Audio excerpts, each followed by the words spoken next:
morning mga kalapatids, welcome back sa ating channel. Today is Friday nga mga kalapatids. Time check, 7:40 na ng umaga at napapakain tayo ng ating mga stock birds. Alright, ito binigyan natin ng oregano itong stock birds natin. Sinampay natin doon sa may gilid. Ayun, yung tuka-tuka nila. Good yan para sa mga ibon natin. Yan, yung gustong tumuka, tutuka. Ano yun, kinakain nila.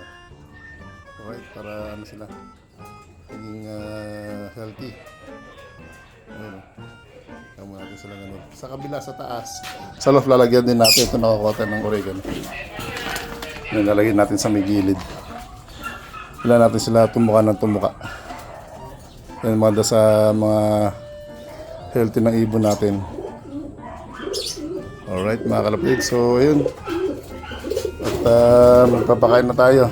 Medyo nag-ayos din ng mga patuka kasi namili tayo kahapon. Saka supplement. Alright. Yung mga supplement natin. Ayun. Alright, so magpakain na tayo. Let's go.